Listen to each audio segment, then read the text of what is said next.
के बाद आपका स्वागत है। आप देख रहे हैं कहानी कुर्सी की, और कहानी कुर्सी की में बात आम आदमी पार्टी और कांग्रेस के ब्रेकअप की हम कर रहे हैं, क्योंकि कांग्रेस के साथ आम आदमी पार्टी ने सारे रिश्तों को तोड़ दिया है। लेकिन फिर भी आम आदमी पार्टी गुंजाइश देकर बैठी है कि कांग्रेस कुछ रियायत बरते, कांग्रेस अपने मजबूत कैंडिडेट ना उतारे, कांग्रेस आम आदमी पार्टी के खिलाफ बयानबाजी ना करे, कांग्रेस चुनाव लड़े तो सही, क्योंकि आम आदमी पार्टी उन्हें अपने साथ लेकर चलना नहीं चाहती, लेकिन वो ऐसे लड़े कि बस एक औपचारिकता निभाए, जीतने के लिए चुनाव ना लड़े। कम से कम आम आदमी पार्टी की प्रेस कॉन्फ्रेंस से यही समझ में आ रहा है। कड़ी आपत्ति जता रही है आम आदमी पार्टी। संजय सिंह कह रहे हैं कि अगर ऐसे ही रहा, अजय माकन साहब, संदीप दीक्षित साहब अगर ऐसे ही बोलते रहे अरविंद केजरीवाल के खिलाफ, तो फिर हम इंडिया गठबंधन से कांग्रेस को अलग करवा देंगे। हम बात करेंगे इंडिया अलायंस के बाकी तमाम नेताओं से और हम कहेंगे कि कांग्रेस को बाहर का रास्ता दिखा दीजिए। आतिशी कह रही हैं कि कांग्रेस की लीडरशिप को, यानी केंद्रीय लीडरशिप को यह तय करना चाहिए कि अजय माकन और संदीप दीक्षित की जो लाइन है वो सही है या नहीं है। अगर नहीं सही है तो अजय माकन और संदीप दीक्षित पर कार्रवाई करनी चाहिए। दरअसल कल अजय माकन ने एक प्रेस कॉन्फ्रेंस की थी और उस प्रेस कॉन्फ्रेंस में उन्होंने देश का फ्रॉड किंग अरविंद केजरीवाल को बता दिया था, फर्जीवाल नाम दिया था अजय माकन ने। इसके साथ ही साथ एक 12 पॉइंट का श्वेत पत्र उन्होंने जारी किया था और श्वेत पत्र बीजेपी और आम आदमी पार्टी के खिलाफ जारी किया था। इसी प्रेस कॉन्फ्रेंस में अजय माकन ने यह भी माना था कि लोकसभा चुनावों में आम आदमी पार्टी के साथ गठबंधन करना उनकी सबसे बड़ी गलती थी। यही तमाम बातें हैं जो आम आदमी पार्टी को अच्छी नहीं लग रही और इसीलिए आम आदमी पार्टी के तमाम नेता बड़ी मुखरता के साथ अब कांग्रेस को ये कह रहे हैं कि आप चुनाव लड़िए, लेकिन चुनावों में स्ट्रॉन्ग कैंडिडेट मत उतारिए, वरना हम आपको बता देंगे बीजेपी की बी टीम।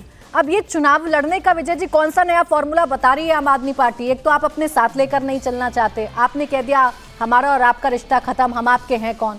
फिर भी आप ये कह रहे हैं कि देखिए आप कम से कम रिश्ते की गुंजाइश रखिए, एक जो शर्म कहते हैं आपकी वो रखिए। देखिए ये लड़ाई शुरू किसने की थी, पहले ये समझ। सबसे पहले चुनाव शुरू होने से पहले अरविंद केजरीवाल साहब ने कहा कि आम आदमी पार्टी कांग्रेस के साथ गठबंधन नहीं करेगी। तो ये रिश्ते को तोड़ने की शुरुआत कहाँ से हुई? केजरीवाल साहब से हुई। फिर जब अभी पिछले दिनों इंडिया गठबंधन की बात हो रही थी और राहुल गांधी जी के नेतृत्व या कांग्रेस के नेतृत्व को लेकर सवाल खड़े किए गए, तो अरविंद केजरीवाल साहब थे जो सबसे पहले आगे आए ममता बनर्जी को समर्थन देने के लिए। तो अब आप जो चाहेंगे वो तो आप करेंगे कांग्रेस के खिलाफ। मतलब क्या राहुल गांधी के लिए या कांग्रेस के लिए अपमान की बात नहीं है कि अरविंद केजरीवाल जो 2 महीने पहले कांग्रेस के साथ चुनाव लड़ रहे थे लोकसभा का, वो राहुल गांधी के खिलाफ ममता बनर्जी के साथ खड़े हो जाए। तो लड़ाई वहां से शुरू हुई और अजय माकन और संदीप दीक्षित की लड़ाई तो अरविंद केजरीवाल से लंबे समय से चल रही है। दिल्ली, जो पहले भी जिक्र मैंने किया, दिल्ली शराब घोटाले का भी जिक्र किया। और ये तो कभी होता नहीं है ना कि ऐसे लड़ाई लड़ें कि अच्छा लड़ें भी और कोई मतलब भी नहीं। हाँ। वो अरविंद केजरीवाल साहब तो उस तरह के शेर की बात कर रहे हैं कि दुश्मनी जमकर करूं मगर इतनी गुंजाइश रहे कि फिर से दोस्त बने तो शर्मिंदा ना हो। तो अब उनको फ्रॉड किंग और फर्जीवाल कहना उनको बर्दाश्त नहीं है, पसंद नहीं है। लेकिन असली बात क्या है? असली बात यह है कि ये केजरीवाल साहब के लिए दिल्ली में आम आदमी पार्टी के लिए सबसे मुश्किल वाला चुनाव है।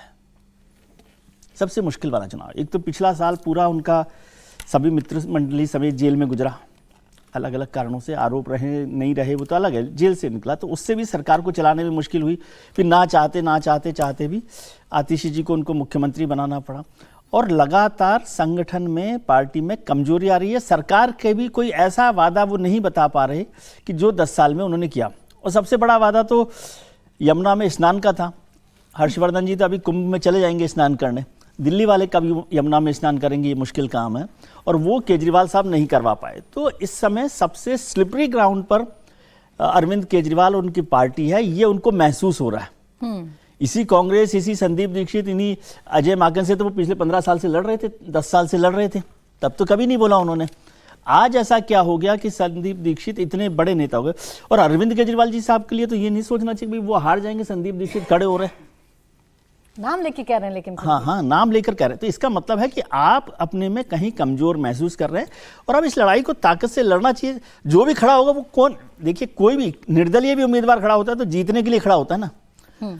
और मान लीजिए, मैं ये मानता हूं कि भारतीय जनता पार्टी उनको मदद कर रही है, इसमें भी क्या आरोप है, क्या अपराध है? होता वैसे मैं ये नहीं समझा जो अभी कहा आतिश जी ने कि भाई कैंडिडेट जो है वो तय करवा रही है भारतीय जनता पार्टी। वो पार्टी ने तो अपने ही कैंडिडेट नहीं तय कर पाई अभी। भारतीय जनता पार्टी ने तो अपनी खुद के उम्मीदवार तय नहीं किए, आम आदमी पार्टी के उम्मीदवार तय करवाने में कहाँ लगी रहेगी। और उनका मकसद क्या है? उनका मकसद तो है कि अपना जो 25 साल का संन्यास चल रहा है, राजनीतिक संन्यास, उसको खत्म करें।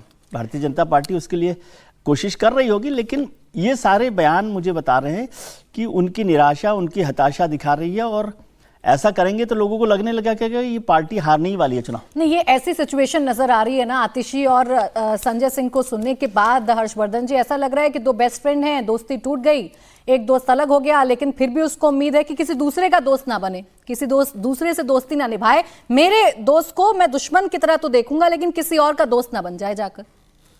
तुम किसी और को ना चाहो, तुम किसी और को चाहोगे तो मुश्किल होगी। नहीं, ये जो पहले जो बददिमाग बिगड़ैल लड़के होते थे ना, जो इधर उधर आज ये गर्लफ्रेंड, कल दूसरी गर्लफ्रेंड, आज यहाँ मोहब्बत कर ली, कल तोड़ दिया, उसके बाद भी कहे कि नहीं जब मैं फ़ोन करूँ तो फ़ोन उठा लेना। तो अरविंद केजरीवाल का व्यवहार कुछ उसी तरह का है। और केजरीवाल अगर संदीप दीक्षित से चुनाव हारने के डर से ये सब बोल रहे हैं तो ये खतरनाक है। क्योंकि देखिए, वो प्रेस कॉन्फ्रेंस करने आते तो थोड़ा समझ में आता, लेकिन क्यों उनको संजय सिंह और आतिशी को भेजना पड़ा?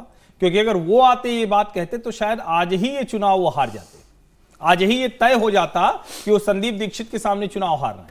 अब संदीप दीक्षित को भी इतनी उम्मीद नहीं रही होगी जितनी अब अरविंद केजरीवाल और आतिशी और संजय सिंह ने करा दी। दिल्ली के लोगों को जरा ये बात ठीक से समझाने की जरूरत है कि एक व्यक्ति जो कह रहा था कि अरे हमारे सामने तो कोई है ही नहीं है, जिसको 63 और 67 इस तरह से विधायक जिताकर दे दिए 70 में से, वो व्यक्ति अब ये कह रहा है कि हमको हराने के लिए संदीप दीक्षित खड़े हो गए। जो संदीप दीक्षित खुद लोकसभा चुनाव हार गए, वो अरविंद केजरीवाल को हराने के लिए खड़े हो गए हैं। और जो शीला दीक्षित को हराकर बने, जो शीला दीक्षित को हराकर चीफ मिनिस्टर बने। बिल्कुल। और जो सबसे बड़ी बात है यहां, अगर आप पूरे इस घटनाक्रम को देखें तो शायद अब अरविंद केजरीवाल को डर इस बात का लग रहा है कि जो अकलियत का वोट है, जो मुसलमानों का वोट है, वो उनसे छिटक रहा है, नंबर 1।